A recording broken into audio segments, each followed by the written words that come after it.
The Sunday I almost murdered a man. It was a glorious Sunday morning. And I don't think the term crackhead had entered anyone's vocabulary yet.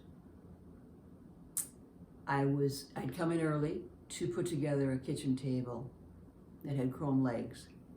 And I was in the basement pulling the legs and the table out of the basement. The cellar doors open onto the sidewalk. So I was halfway up the basement with the chrome legs in my hand. And a couple of gentlemen came by under the influence of something quite potent. And they tried to make conversation with me. One of them tried to make conversation with me. And he was someone that I recognized, a handsome gentleman from the neighborhood who sold some kind of drugs on the street. He was a regular on the block. And I hadn't seen him for a while, so I was kind of surprised to see him that morning. And he tried to, in his attempt to make conversation, he made a few jokes like, what you doing, honey? Up early, trying to make a little money, honey? But all of his jokes seemed to fall flat that morning because we had history. This is with a man who had scared me. He had come by to scare me in my own shop just to see what I looked like when I was scared. Let's see.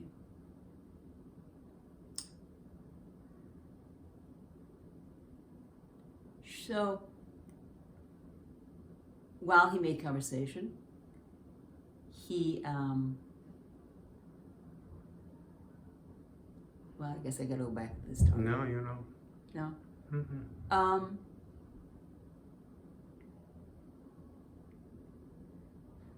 He said, what you doing up so early? Looking for pussy? So all of his jokes were not working that day, and because of my history, I guess, with him. And then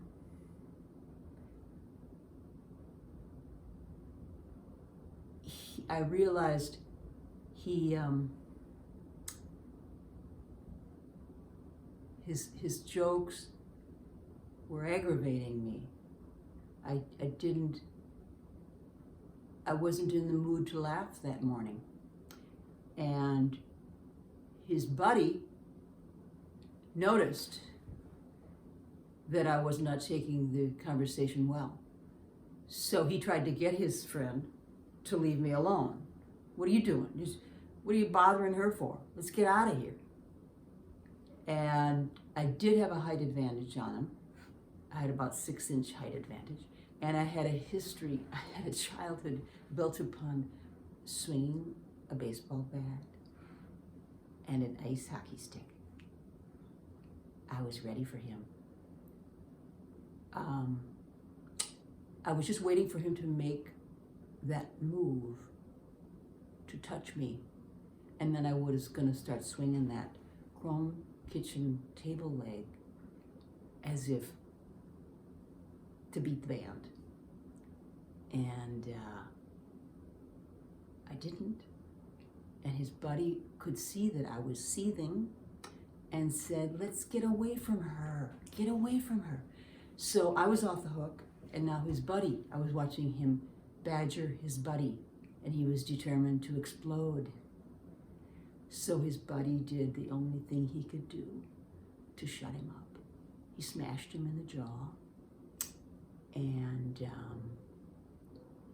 then they started to walk toward the corner, and then a cop car came cruising by, slowed down, and kept moving to my disappointment.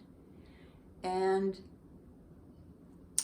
at that point, they were about on the corner, and the cop car eventually came back around. And the young rookie who was driving the car got out to ask questions of these men. They were not interested in answering any questions, and the man with the broken jaw started to beat on the chest of the cop. I have never seen anyone touch a cop, let alone beat on their chests. But the older cop in the car jumped out and grabbed his younger partner and threw him into the car and drove off, the two of them, because they were not going to take the rap for a jaw they didn't break.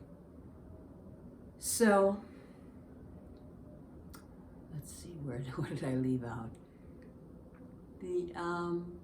He bent in devotion to that swinging of the fist into his jaw, and he tried for a minute or two to argue his point that he was really right, and then he gave up to that pain. Let's see. Oh, then a few weeks later, Mr. Handsome came by to say hello and to thank me for not smashing him with the table leg that was in my hand. Have you ever seen anyone apologize with their jaw wired shut? It's humbling for both parties. So, Mr. Handsome clearly apologized in his flirtatious way and told me that he was sorry that he had pushed me to that edge. And I told him I was sorry too, that he pushed me to that edge, and I had no idea what little it took to push me to that edge. But we had history.